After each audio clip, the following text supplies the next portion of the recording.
Now, Michel Barnier is starting work as France's new Prime Minister, 2 months after the country's snap elections ended in political deadlock. He's 73 years old. He's the EU's former chief Brexit negotiator, and he led talks with the UK government between 2016 and 2019. He's a veteran of the right-wing Republican Party with a long political career. Let's talk to Jamie Smith-Maillet, a journalist in France. Hello, Jamie. Hi, good afternoon. How did this appointment happen? Yeah, well, I mean, a little bit of surprise, really, in a sort of Macron-style approach is that we were waiting, as you just said, there are 2 months of deadlock, of no prime minister, and waiting for Macron to announce who it would be. We've obviously focused on France in the summer of the Olympics and the Paralympics. A lot of talk in August and discussions with Macron as to who he would appoint as the government's, as the next prime minister.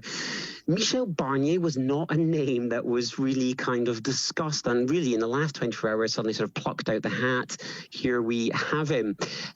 So, I mean, to go back to sort of what happened, as you mentioned there, the snap election, as a reminder, a snap election back in July following the EU parliamentary election defeat of his party.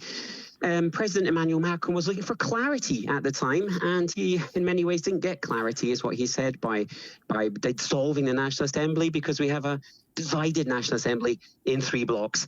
2 months later, the new Prime Minister, as we said there, being announced just yesterday. Well, he is known in France, isn't he, as Monsieur Brexit. What kind of political reaction has there been?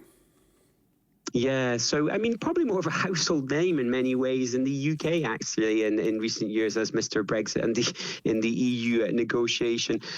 He is, however, a well-known politician, over 50 years in politics, if less so in domestic politics in the last few years. The reaction, as perhaps predicted, is somewhat divided as to who we talk to. And so, you know, within the sort of the centre and centre-right camps, there's relief in a way that there is a name now and somebody who will have the hard task of trying to reunite, bring France back together. The far right, so Marine Le Pen, Jordan Bardella, names we heard of at the time back in July, who came in third in the parliamentary elections, they have said they're going to wait to see what happens as to whether they will support his overall programme.